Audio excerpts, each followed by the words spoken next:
안녕하세요. 불편한 역사 시간입니다. 지난 시간에는 정사라는 형식이 무색할 만큼 설화적인 내용이 많은 일본서기에 기록된 웃지 못할 코미디들을 소개했습니다. 두 개만 소개했는데도 시간이 넘쳤죠? 일단 웃자고 해놨지만 진구황후의 사만정벌 관련 이야기를 뜯어보면 사실 좀 짜증이 날 겁니다. 신라까지는 어떻게 참아준다 하더라도 고구려와 백제까지 진구황후의 위세에 눌려 복속해왔다는 얘기는 매우 강한 인내력을 요구할 테니까요. 활동 시기로 보아 이때 복속해온 백제왕과 고구려왕을 맞춰보면 근초구왕과 고구려왕이 되네요.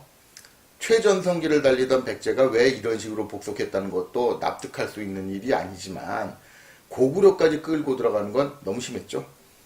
아시아의 고대사를 조금이라도 아는 사람이라면 막강한 중국의 대제국을 상대로도 꼿꼿하게 버티던 고구려가 한번 싸워보지도 않고 왜 머리를 조아리고 조공을 바치겠다고 생각할 나라라고 믿지는 않을 겁니다. 물론 일본서기를 제외하면 고구려와 관련된 어떠한 기록에도 이런 일이 있었다고 되어 있는 것은 없고요. 물론 현재까지 진구황후가 신라 왕궁 앞에 세워놓았다고 한 창 같은 것이 발견되었다는 말도 없어요. 중국이나 한국의 역사에도 과장된 기록은 많지만 이런 정도의 과장은 흔한 것이 아닙니다. 이걸 점잖게 말하면 과장이고 적나라하게 말하자면 거짓말이죠. 역사에 있어서 과장이 들어가는 일은 흔하지만 마음 먹고 하는 거짓말이 아니면 이 정도 과장이 나오긴 어렵거든요. 그럼 이런 정도로 역사 같지도 않은 역사를 쓰게 된 배경은 뭐냐? 여러 가지 얘기가 나올 수 있으니 일단 이 배경을 시사하는 스토리를 한두 개 더 소개해 보겠습니다. 진구황후의 이야기만 하더라도 이어지는 내용이 좀 더 있습니다. 신라를 복속시킨 진구황후는 외로 돌아온 12월 14일 호모타노스 메라미코토를 스쿠시에 낳아서 그곳을 우미라고 부른답니다. 이래놓고 일본서기에 또 다른 주특기가 발휘됩니다. 밑도 끝도 없이 어떤 책에 나와 있는 내용을 소개하는 거죠. 이 스토리는 진구황후의 남편인 타라시 카치 히코노 메라미코가 스쿠시에 있을 때 신이 빙의하여 나타나 그에게 보배의 나라를 얻고자 한다면 주겠다고 했다는 것에서 시작됩니다. 천황이 의심하다 죽고 황후가 그 자리를 이어받아 신라 정벌을 강행하여 복속시킨 것까지는 앞의 얘기와 같은데 이때 복속한 신라왕이 우류조부리지간이라네요. 그런데 어떤 책에 전하는 또 다른 이야기는 여기서 끝이 아닙니다. 이 책에는 포로로 잡은 신라왕을 해변으로 끌고 와서 그의 무릎뼈를 뽑고서 도리에 기도록 한 다음 베어서 모래 속에 묻었다고 하네요. 그리고 신라를 통제할 사람, 재상이라는 의미를 가진 재를 남겨놓고 돌아왔대요. 그런데 그 후에 신라왕의 처가 남편의 시신이 묻혀있는 곳을 찾으려고 아내가 되어주고 후하게 보답하겠다며 그를 유혹했답니다. 속없이 그 꿰매 넘어간 재는 몰래 시신이 묻혀있는 곳을 알려주었다고요. 그렇게 죽은 신라왕의 시신이 있는 곳을 알아낸 다음에 신라 왕비를 필두로 한 신라인들은 재를 죽여버렸다네요. 그리고 왕의 시신을 꺼내어 다른 곳에 장사 지내며 제의 시신을 왕의 관 아래 묻었대요. 그러면서 좀비의 순서는 원래 이래야 한다고 했답니다. 천황이 이를 듣고 크게 화를 냈겠죠. 그래서 신라를 멸망시키려고 또 군대를 크게 일으켰답니다. 그리하여 왜군이 다시 쳐들어오자 두려워진 신라 사람들이 결국 왕비를 죽이고 사죄하였다네요. 그리고 몇 년 후 기록에 어딘가 익숙한 이야기가 이어집니다. 일반적인 기년조정을 통해서 서기 325년으로 설정되는 진구황후 5년 3월 7일에 신라왕이 오래사벌, 모마리질지, 부라모지 등을 보내 조공했다네요. 그런데 신라왕은 이렇게 조공을 하면서 이전에 인질로 보냈던 미질허지벌한을 데려오려고 거짓말하도록 시켰답니다. 이번에 사신으로 온 사람들이 내가 돌아가지 않아 왕이 내 가족들을 노비로 만들었다라고 전해주었다는 거죠. 그래서 미질허지벌하니 잠시 본국에 돌아가서 사실을 알아보고자 했더니 황후가 허락하고 가치라키노 소치비코를 함께 보냈답니다. 그런데 스시마에 이르러 사의 노무의 항구에서 묵을 때 신라 사신 모마리 예질지 등이 몰래 베어 뱃사공을 빼돌려서 미질 한 개를 태우고 신라로 도망시켰답니다. 이를 감추기 위해 허수아비를 만들어 미질허지에 침상해 놓고 미질허지가 갑자기 병에 걸려 죽어간다고 거짓말을 했대요.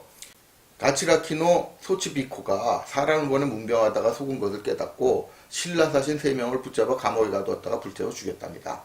그래서 도비진에 진을 치고 신라를 공략해서 초라성을 함락시키고 돌아왔다네요. 이때 잡아온 신라 포로들을 쿠아하라, 사비, 타카미야, 오시누미 등 4개의 읍에 나눠 살게 했는데 이들이 한인의 시조라고 기록해 놓았습니다. 고대사 기록에 대한 상식 없이 이 내용을 읽으면 그저 황당한 얘기가 좀 더 있나 보다 라고 지나가기 십상입니다. 하지만 삼국사기 등에 나와 있는 얘기들을 알고 보면 사정이 좀 달라지죠. 우선 어떤 책에 나와 있는 우류조부리간이 삼국사기나 삼국유사에 나오는 서구로와 비슷하다고 보는 경우가 많습니다. 그런데 여기 나오는 내용은 일본서기와 많이 다르죠. 우선 서구로는 신라 왕이 아니라 왕자였죠. 그는 왜군이 쳐들어왔을 때 이들을 격퇴하는데 많은 공을 세운 걸로 기록되어 있습니다. 그러던 그가 죽은 시점이 삼국사기 신라본기에는 서기 249년으로 우로 열전에는 본기와 약간 다르게 처음에 7년이라고 나옵니다. 253년이죠. 그런데 삼국사기에 나오는 사건의 전모는 이렇습니다.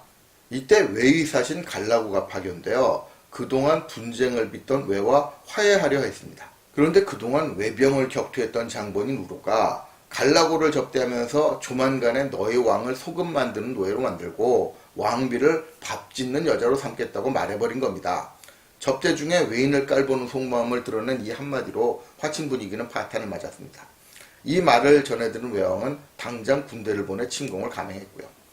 이 침공 때문에 첨예니사금이 우유촌으로 피해야 하는 사태를 불렀답니다. 쓸데없는 전쟁으로 왕까지 피신하는 사태가 벌어지자 우로는 책임을 지고 전쟁을 끝내려 했습니다. 직접 왜군을 찾아가 농담이었을 뿐이라고 해명하려 했던 거죠. 그러나 외측에서는 사과를 받아들이지 않고 그를 붙잡아 불태워 죽인 다음 돌아가 버렸답니다. 이게 삼국사기에 나와 있는 우로 사망에 대한 이야기입니다. 뒤에 이어지는 우로 부인의 이야기도 일본서기와 많이 다릅니다. 우로가 왕이 아니었으니 당연히 부인도 왕비는 아니었겠죠. 정확한 시기는 나와 있지 않지만 미추가 이사금 자리에 있던 어느 시점에 우로의 부인이 외사신에게 보복살인을 했다는 이야기가 남아 있습니다. 우로가 외인들에게 살해당했음에도 불구하고 신라 측에서는 그의 실언 때문에 일어난 전쟁이라는 점을 인정해서인지 외와 해빙 무드를 이어가려 했던 것 같습니다. 그래서 미추 때에 외의사신이 신라에 파견되었죠. 그런데 우로의 부인이 미추에게 이때 왔던 외의사신을 자기가 접대하겠다고 했습니다. 그녀의 속셈은 곧 드러났죠. 그녀가 사신에게 술을 먹여 취하게 해놓고 그 틈을 타 그를 불태워 죽여버린 겁니다. 이렇게 보면 일본서기와 내용이 많이 다르죠. 그럼 누가 뻥을 쳤겠습니까? 적어도 삼국사기에는 왕이었던 사람을 두고 왕이 아닌 왕자라고 적어놓지는 않았겠죠. 또 한 나라의 왕을 잔인하게 살해했을 정도면 그 나라는 쑥밭이 되어서 망했다고 봐야 합니다. 그런데도 왕비는 점령군 수뇌와 타협할 수 있을 정도의 영향력을 가지고 있었다네요. 그런 왕비가 작심을 하고 점령군 수뇌를 죽였을 정도로 신라인의 저항 의지가 강했는데 진궁왕후가 정보를 온다니까 지대겁을 먹고 저항의 구심점인 왕비를 죽여 사죄했다고요. 이렇게 왜 두려움을 가지고 있었음에도 신라인들 기억력이 어류 수준인지 걸핏하면 응징당한 사실을 잊고 저항에 나섰답니다. 그리고 여기 등장하는 신라 쪽 인물들만 봐도 뒤죽박죽이라는 점을 알 수 있죠. 이 시기 일본서기 내용이 정확한 시기에 기록되어 있지 않다는 점은 분명하지만 어떻게 조정해봐도 진구황후와 관계가 있을 수 없는 파산이사김이 복속된 당사자로 나오는 것만 해도 어떻게 기록을 남긴 건지 짐작이 가거든요. 게다가 파사가 인질로 보냈다가 구출해냈다는 미질기지 파진간기는 박재상이 등장하는 미사은의 이야기와 비슷하죠. 사실 이 스토리는 우로의 이야기와 거의 200년 차이가 나는 박재상 설화의 판박이라는 점 쉽게 드러납니다. 그래서 미질기지 파진간기를 비슷한 발음이 나는 미사은이라고 단정할 수 있는 거고요. 외쪽 인물인 가지라니노 소치비코도 활동 시기가 너무 길어 실존 인물인지조차 의심을 받습니다. 이런 이야기가 마구 섞여 있는 기록이 진구황후의 신라 정벌 이야기라는 겁니다. 이렇게 등장인물이 뒤죽박죽 되어 있는 건 거의 사극 수준이거든요.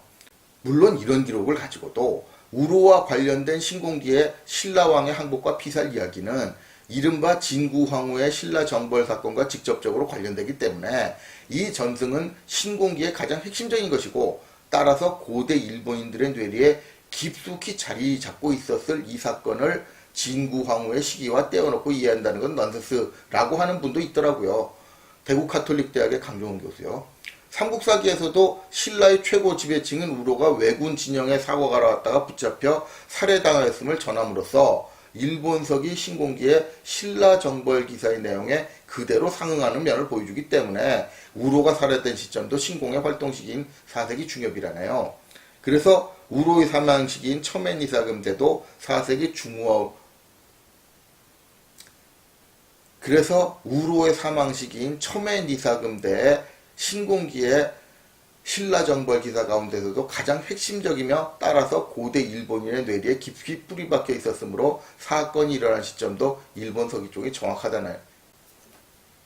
결국 우로와 관련된 전승이 신공기의 신라 정벌 기사 가운데서도 가장 핵심적이며 따라서 고대 일본인의 뇌리에 깊이 뿌리박혀 있었으므로 사건이 일어난 시점도 일본 서기 쪽이 정확하다는 건데요. 강정원 교수가 왜 이렇게 일본 서기 입장을 비하하려 하는지에 대해서는 다음 기회에 밝히기로 하고요. 보통은 이렇게까지 일본 서기 입장을 비하하려는 사람들이 그렇게 많지는 않을 것 같으니까 제정신을 가지고 일본 서기 수준을 보면 어느 쪽이 뻥을 쳤는지 짐작하기 어렵진 않죠. 그럼에도 불구하고 강정원 교수 같은 분들의 활약 덕분에 아직도 일본 서기 기록을 바탕으로 이 시대 역사를 복원하려는 경우가 많거든요. 그러니 내막을 모르는 사람들은 황당한 이야기를 실제 일어났던 일이라고 여길 수도 있게 되더라고요. 그래서 이런 방송 만드는 거긴 합니다만 오늘 소개한 내용만 보더라도 일본 서기를 두고 과거에 일어났던 사건을 제대로 기억해서 후세의 교훈으로 삼는 역사의 본질에 충실한 역사서라고 하면 정신 나간 소리라는 점은 쉽게 이해가 되겠죠. 사실 지난 시간에서 오늘까지 소개한 일본 서기의 코미디들을 보면 떠오르는 게 있더라고요. 우리 고전 소설 중에 박씨부인전이라는 게 있어요. 이게 조선이 청해 침략을 받은 것과 관련이 있는 내용인데 한번 보시면 우리 조상이 쓴 거라도 실제 역사를 아는 분들은 보기 좀 민망할 겁니다. 선조 출신이라 시통력을 가진 박씨 부인이 남한산성을 포위하고 공격하던 청해 장수 용골대를 꾸짖으면서 훈계질을 하거든요. 고전 소설이긴 하지만 당시 상황을 알면 매우 민망하죠. 그런데도 이조차 일본 서기에 비해서는 좀 점잖은 것 같네요. 왜 고전 소설의 정사체 역사서보다 점잖은 편인지는 to be continue. 그리고 이 점이 일본 서기를 왜 이렇게 썼는지와 연결된다는 점 예고 드립니다. 이상 불편한 약사였습니다.